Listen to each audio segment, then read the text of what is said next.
Bibi from Harare, Zimbabwe. I've been listening to your podcast and I find them very informative. The one on elevation, selection, elevation. It resonated with me, bro. I look forward to hear more from your teachings, especially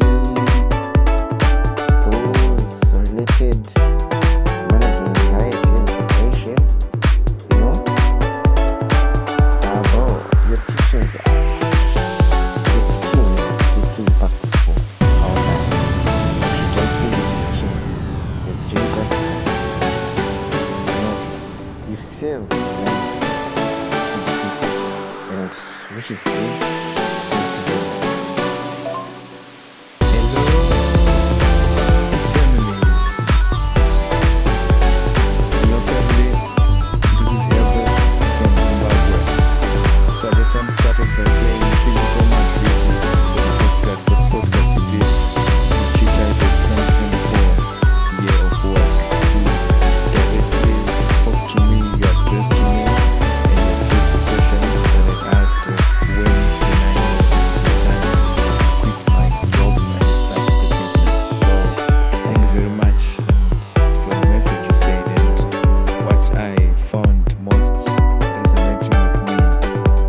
That I should change the way I see things. I should put in the work, and I should know that to whom much is given, so much more is expected.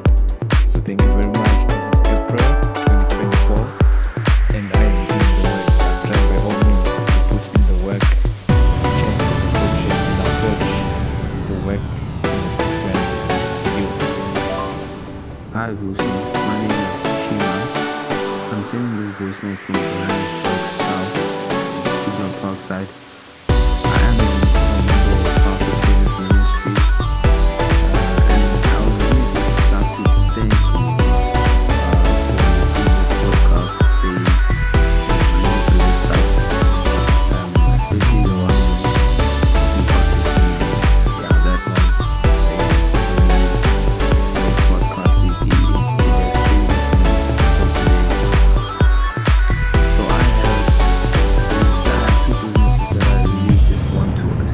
At this point, the first being a media production company and the second being a clothing brand, a Christian apparel clothing brand.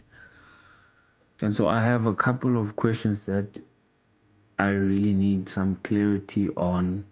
Of course, these questions have biblical principles tied to them, but it would be great to have your point of view on these questions.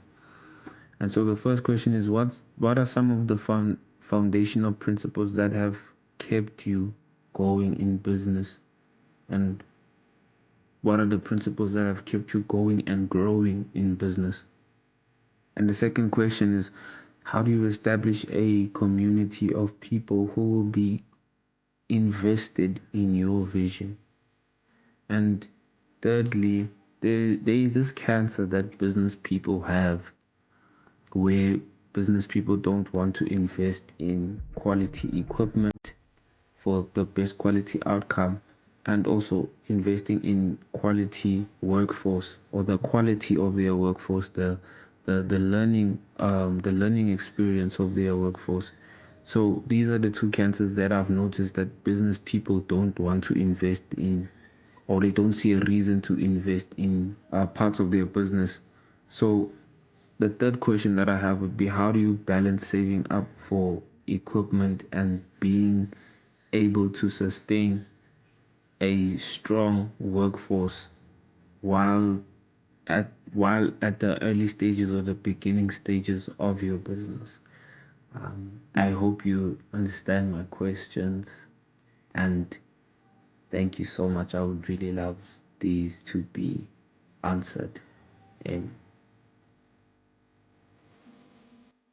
It's time to take your seat at the table. Find out how with Vusi Tembegwayo as we discuss ideas that matter. A catalyst for bold action.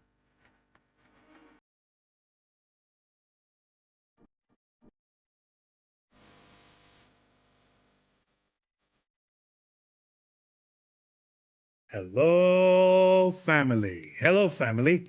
Welcome to this another episode of the VT podcast. And here we talk about ideas that matter.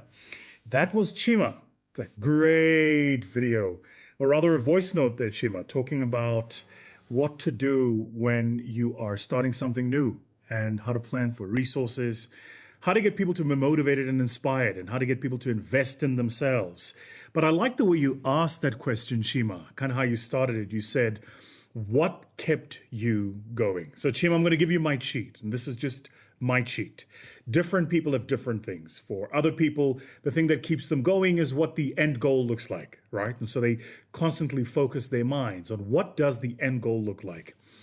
For other people, they'll try to think about why they started in the first place. And so when they're going through a difficult time, they kind of dig deep and go deep into the recesses of, but why did I start doing this, right?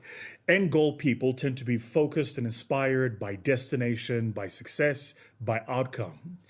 And the people that focus on why they did it tend to be focused by belonging. They tend to be driven by achievement. They tend to be driven by results, sometimes even tend to be driven by meaning and the impact that that thing will have. So for you, it might be a bit of both. It might be, what does success look like? It might be, why did you do it in the first place? I have a different way, kind of how I deal with things when things don't go great, or when I don't necessarily feel inspired or motivated or any of those things. And that for me is this. I have learned to treat everything as a project. Once you start learning to treat things as a project, then how those things actually plays out becomes different, right? And here's what I mean by that. Projects have a start date, an end date, deliverables, and an outcome. And the minute you understand that, then dealing with the difficulty in between it is actually not as hard as you think, because you begin to see that the difficulties that you're dealing with are not forever. These difficulties are for that moment, that time, that season, and they'll pass, just like everything. The difficulties will pass. It's my favorite scripture, I must tell you. It came to pass. Those difficulties will pass, right? And so once I started thinking about everything as a project, then the way I was approaching problems started to change, and the way I deal with problems also starts to change. So what are the things you need to be aware of, Chima, when you start thinking about things as a project? First, the guys at McKinsey talk about these 7 S's. I use 4 of them when we define projects in the organization. Typically because I focus on what they call the hard S's, not the soft S's. You can go online and find the McKinsey 7S model. It's a really, really great model. But I like focusing a lot on strategy. So where are we going? And remember, the most important element of strategy is timing. So what are we going to do and when? I like focusing on structure. So what is the structure that I need in the team and the organization for us to be able to execute and deliver those things? I like focusing on skills. So who are the people I need around me? And what are the skills that they must have to execute and deliver on this thing? And of course, on shared value. Shared value is simply understanding what it is that this project will deliver for us and what this project will deliver for the universe of people for whom we are executing on the project. That's shared value. So for us, it might deliver new revenues, it might deliver new markets, new products, new customers, but what is it going to deliver for our customers? That for me becomes the shared value, right? So those are the 4. Now, in your mind, Chima, as you're watching this, you might want to start thinking about, if I'm working on a project now, what are the things that I need to start executing on, need to start planning for, the things that I need to have in place already? All right. So if everything is a project, then what are the things that I need to have in place? And for those things to have in place, I need to have an honest conversation with myself about putting those things in place. So here's the first thing you need to have in place for your project. Results, or as I call them, deliverables. If you're going to start something, it must end somewhere.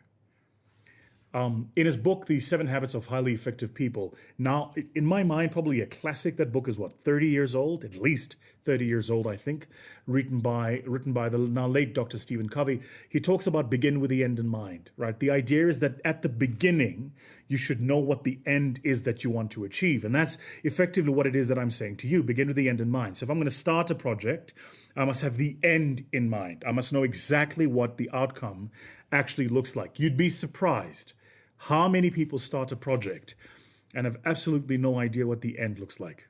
They hope. They kind of have an estimation like, well, we're going to do this and we hope this is going to happen. Hope is not a strategy. You need to have a finite, executable outcome. So if it's going to be, we're starting this project to sell these new pens, and how many pens are you going to sell? You need to have an actual finite number. And if it's by different states, then how many pens in which state? And if it's for a different type of customer, then how many of those customers in how many states and how many pens each? Right. What I've learned over the years, it's been my experience, is that the more deterministic and finite my results from a planning perspective, the better focused I am and the better focused my team is. Because one of the things that happens once you start on a project, as you begin to meander the road of delivering your project, is typically the project presents you with various hurdles that force you to make decisions. Now, if you're not clear on the outcome that you're driving for, the minute you start making decisions as you're meandering the road, you're going to make decisions that are inconsistent with the outcome that you want.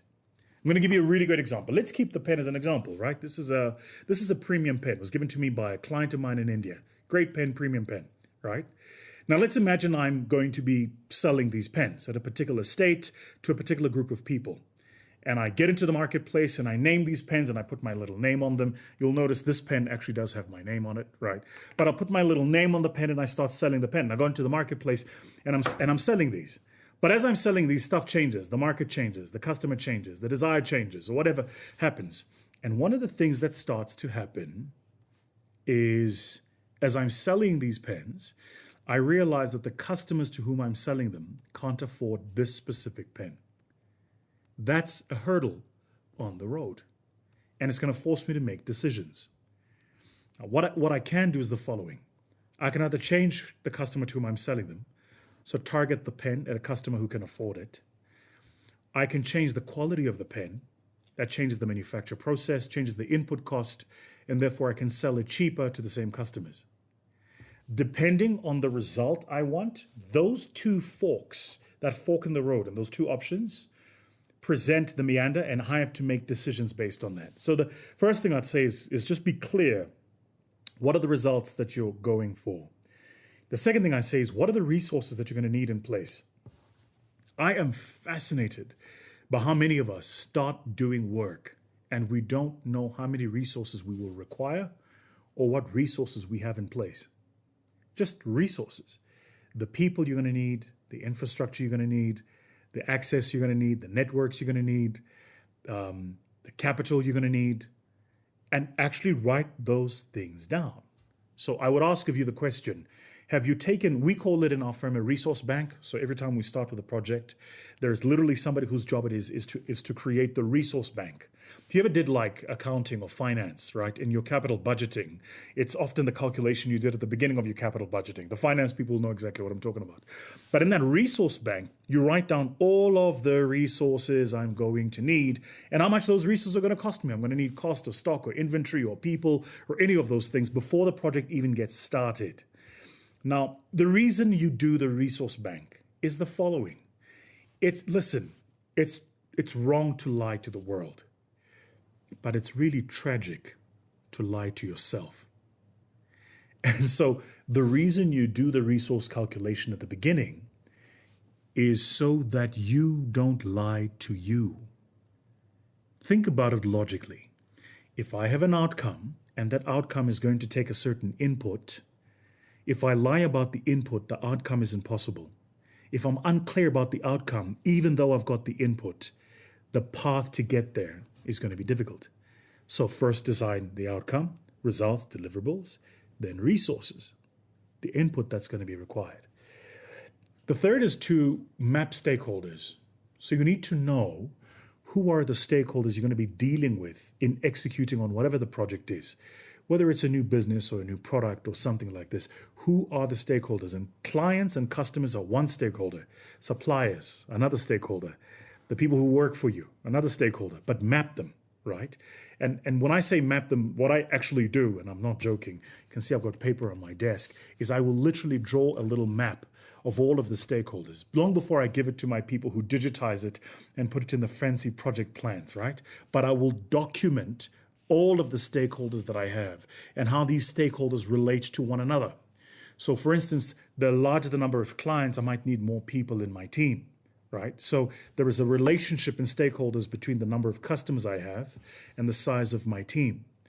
Conversely, if I don't hit my targets in terms of the customers I want, then I can't employ a lot of people because I'm going to be just overcapacitated from a people perspective, and the costs are going to be too high relative to the outcome that I'm driving for. Does this make sense? So just map the stakeholders. There's a big stakeholder, a lot of entrepreneurs. I see a lot of entrepreneurs make this mistake, and they often miss, and that's the regulator. And in every market you're operating in, there's regulation, right? It might be the tax man. It might be the ports authority if you're importing things from China, right? The ports authority is going to be a stakeholder of yours. It might be the shipping company if you're importing things. The shipping company is a stakeholder of yours. If you're buying stock using some sort of facility from the bank, then the bank is a stakeholder of yours. But you want to map these stakeholders. The reason you want to map the stakeholders is because one of the things I love to do once I've mapped my stakeholders is I then allocate who's responsible for dealing with whom. So if we have a particular problem at shipping at the ports, or we have a particular problem with a particular piece of technology we're using from the US, I know exactly who in my team, whose responsibility it is to be dealing with that stakeholder. You see how detailed you've got to be. So first start with results, deliverables, then resources, then these stakeholders I'm going to be dealing with, map them and know who's going to be in charge of dealing with those stakeholders. The fourth thing you want to put in place, we call it stage gating in the company. Different companies call it different things. The broad expression you'll find typically in large companies when they do project management is monitoring and evaluation. The idea is that at every single step of the project, you want to have something that you are monitoring to make sure you are still on course. Right? So we call it stage gating because when we build projects, we'll have stage gates. And at every single stage, there's a gate. And unless we've executed that stage, you don't open the gate to move to the next stage. Stage gates. Make sense? But that gate is the things we are measuring. So we're going to measure these 5 things. And once these 5 things, all the boxes have been ticked, then we move on to the next stage. Right? It's called stage gating in our particular firm. For you, what I'd ask is, what are the things you're going to be monitoring? Now, what most people do is they go, oh, well, I'm starting this new thing and I want to go, and they have a defined outcome, a defined beginning, and they just go, I'm hoping it works out. You got to take the big project and break it into 5 smaller parts, and each smaller part have the thing that you are executing against and monitoring against the thing that you're executing against, right? This is why people think some people are lucky. Some people think some people are lucky because they simply don't understand the methodology that those people use to arrive at the outcome. And then finally, and I've often made this mistake, I've become much better at it, I must tell you, is having really clear and refined roles and responsibilities for my teams. Really clear and refined roles and responsibilities for my teams. As we sit and I'm recording this, my team is sitting in a team meeting. My team in South Africa, in NAM, in Ghana, Nigeria, Kenya, Philippines, and Dubai are all sitting in a meeting right now, and I'm not there. The reason they can have a full company meeting and talk about the goals, where we are, what we're executing on, what next looks like, who's responsible for what, whether or not we've achieved our targets, is because I've already done the work, laid the foundation, gave them a clear outcome of what must be done, what resources they have, mapped their stakeholders, told them who's responsible for what, and for every single role, they have a fixed number of responsibilities. Now, I don't have to work in the business. I can do this, and they work in the business. So what I would say to you, if you are thinking of starting something new, or you're already running something, is learn the principles of project management. And the minute you think about everything as a project, the game's going to change. Now, I thought what I would do for you is give you some tools, right, around how to do this. So there are a couple of really interesting SaaS tools that you can find online. ClickUp is a really great tool. And now ClickUp has integrated AI into the ClickUp platform. You go into ClickUp, you can create the project. You can create the dependencies, you can create the deliverables, you can create the resources, the timelines, and it'll build out the full project map item for you. But because they've integrated AI, it's now so cool that in the olden days, what you actually used to do is to go and create the project and create the users and create the deliverables and the timelines and all of those things. Now you can go and write the project as a sentence. You can say, I am starting this particular project to do X, Y, and Z. I want to achieve X, Y, and Z. My resources are this, this, and that. These are the people who are going to be to build the project item for me, and it'll build it for you, right? So ClickUp is really, really great.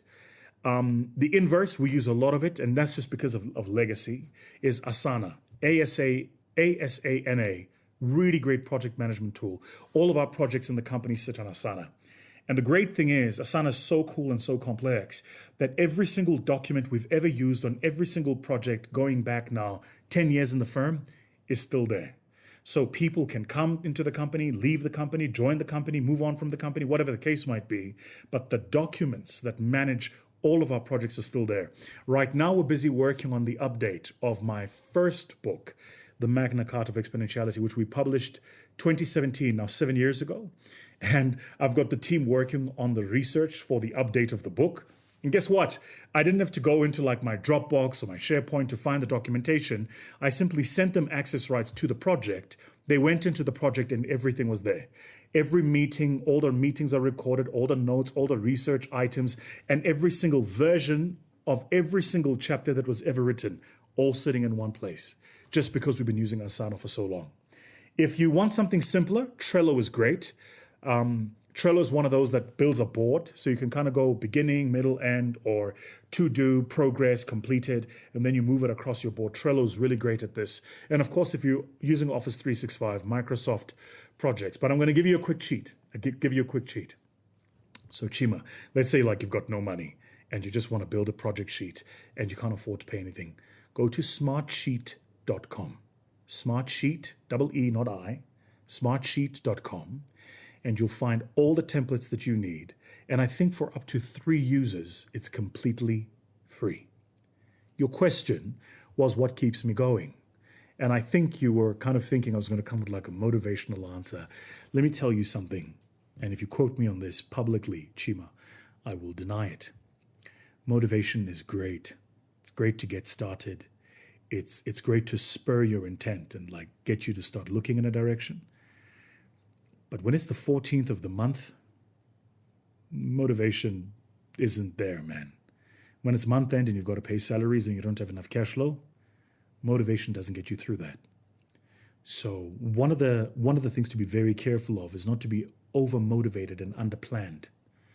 And I think we live in that world today where people are over-motivated and under-planned. And what you'll realize is the results you get are not just a function of your motivation, but also a function of how thorough you are in your planning. So, my friend, plan. Build everything into a project.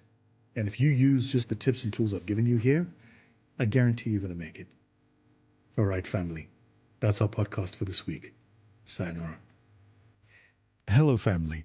We love to hear from you here at the VT Podcast, and we've made it even easier for you to do so. You can send us a WhatsApp voice note about your thoughts on our podcasts on +27 81 505 7667. That's +27 81 505 7667. We look forward to hearing from you. This podcast was proudly brought to you by My Growth Fund in partnership with Sound and Sounds Media.